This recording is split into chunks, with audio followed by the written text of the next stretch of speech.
What is up everyone and welcome to another video. Today I'm going to be reviewing Daredevil Born Again. This is a spoiler review, so if you have not seen any of the series, I highly suggest not watching this until you have seen everything. I'm going to try to keep this fast, but overall this was a really great season. There were some minor things that I think took it a step down for me. I'm going to explain why. The main aspects I'm going to be focusing on are the characters, the story, the execution, and the setup. So starting with the characters, Charlie Cox and Vincent D'Onofrio continue to prove that they remain the best parts of this series. Again, they're perfectly cast, perfectly portrayed.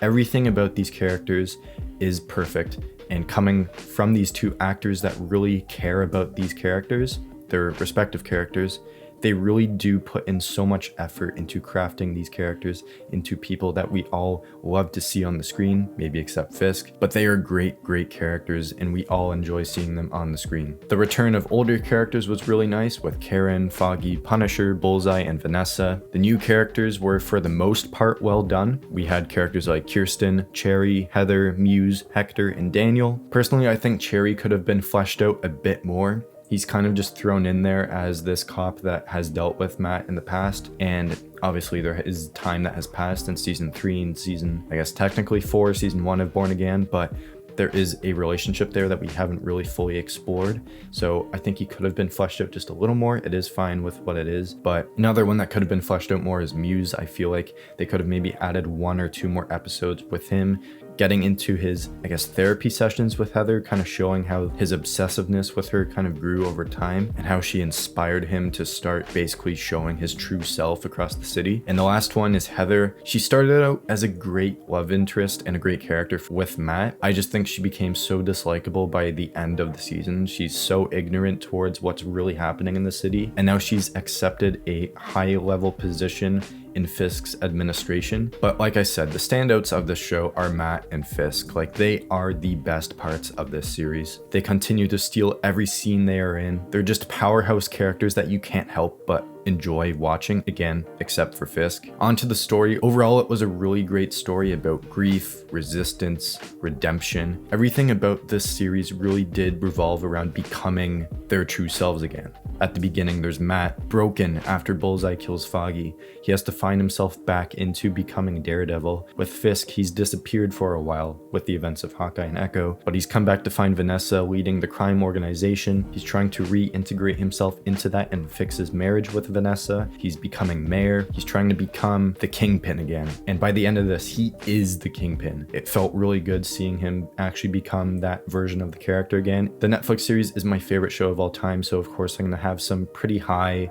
bias towards the Netflix series, but this I think really sets a really close representation to what the Netflix series is. Initially I was like, this is completely different, but they really do blend things together, and there are some aspects that kind of take it out of what the Netflix series feels like. Of course, there's the bigger universe that this is now in. They can do some more unrealistic things, especially with Daredevil's movement and stuff like that. They did a really great job blending the tones and stuff with this series and the Netflix series. So back to the story, I went on kind of a tangent there, but the two paths that Fisk and Matt are on and how interconnected they are, I think was done really well. Both of their worlds basically revolve around the same actions, and that's Daredevil and Kingpin. You can't have one without the other. If you have one, the other's gonna step in. So this did a really great job at really exploring that these two characters and their alter egos as the Kingpin and Daredevil really can't exist without one another, and they're never going to stop going after each other. When one steps in, the other's going to step in and try to stop them.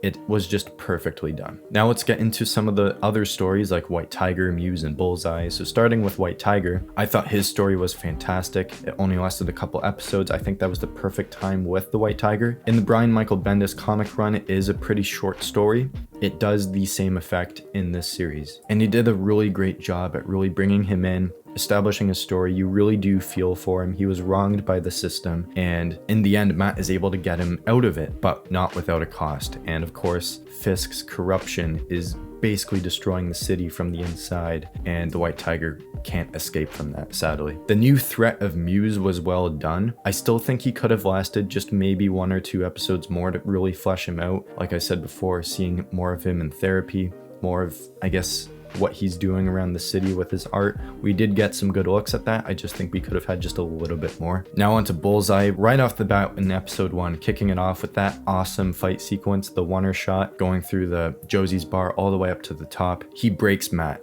He kills Foggy. Matt is broken at the end of this fight. And throughout the entire season, he's basically like, he doesn't want to become Daredevil again because there is an image now on that helmet that he associates with the death of Foggy. He could not save him, but he's forced back into it because Fisk cannot control the city, and Muse has Angela, Hector's niece, so he has to come back because no one else is going to save her and save the city if he can't come back, so he does. They did a really great job with that. So Bullseye being the one to break him and ultimately being the one that will come back later on to cause pain for Fisk with Matt in the crosshairs, things are going to get really cool, especially in season 2. There's more of that to come. So overall, Matt is put on a path that was really compelling. You're on the edge of your seat the whole time. Charlie Cox just eats up all of the dialogue that he has. He is so good in this role. Fisk's motives and plan to finally bring New York into his hands and mold it into a corrupted prison basically was so well done. Fisk is the big threat. He is an Avengers level threat, and if anyone's not on that boat yet, you need to be, because he's going to be causing problems for nearly every hero in New York, and he's going to have his hands in all of these different pies of, he needs all of the support he can get. He has the task force. He might need the Thunderbolts to protect him against the heroes later on after Secret Wars if they still do that, but setting up Devil's Reign, they really need to do that. Now on to the execution. For the most part, this season was executed very well. They did a great job at stitching together all the footage that was shot before the creative overhaul and then all the new stuff that was shot. They did a pretty good job at linking that all together. Some episodes felt more complete than others in a way. The big one for me was episode 4. It was very obviously before the overhaul. The tone just didn't feel like it was there. There was some comedicness that just felt out of place for me, and that's probably the only negative review I had was that episode. It just felt completely off for me. But for the most part, like I said, they did a good job at blending together the original series that they shot and the retooled series and getting that tone fleshed out in the post-overhaul phase. Now onto the setup. So Fisk has enacted martial law in New York. Shit is about to go down. The task force is in full effect. The Punisher has escaped from Fisk's holding cell. Daredevil's putting together an army to go against Fisk. This is where you bring in those heroes. You bring in Jessica Jones, you bring in Luke Cage, Iron Fist, Punisher. If Sony was smart enough, Spider-Man. He needs all the help he can get. With the people in that room, I think they could have easily had the Defenders in there. I think that would have been a bigger shock moment instead of just having a few random cops and Josie and Cherry. That just doesn't really feel like it's enough to go against Fisk, and obviously it will build from there. It just didn't really feel like he's really getting any help from them. It's just a few cops that oppose Fisk's rules. But overall, this season sets up New York as a big cesspool of corruption. Shadowland suit is coming in season 2 with set photos. I'm going to get into a video of that coming in the future, so stay tuned for that. Daredevil Born Again, really great series. They really brought it back to the roots of this character that needed to be in a gritty, dark city, and they really nailed, I'd say, 90% of this series. It was awesome. Every week, I was looking forward to each episode. Every week, you're on the edge of your seat and you're left at the end of those episodes like, I need to see the next one.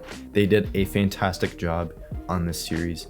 Justin Benson, Aaron Moorhead, you are a legend. I can't wait to see what you do in season 2. Dario Scartapane, Sana Amanat, you guys are incredible, and I can't wait to see what more work they do in the MCU. And of course, Kevin Feige, thank you so much for getting us back to what we all know and love as Daredevil and the tone and all of that. They did a fantastic job with this series. I can't praise it enough. So my final grade for Daredevil Born Again is a 9 out of 10. This series is one of the best in the MCU. It's one of the best MCU projects. Like I said, it's the best Disney Plus live action series.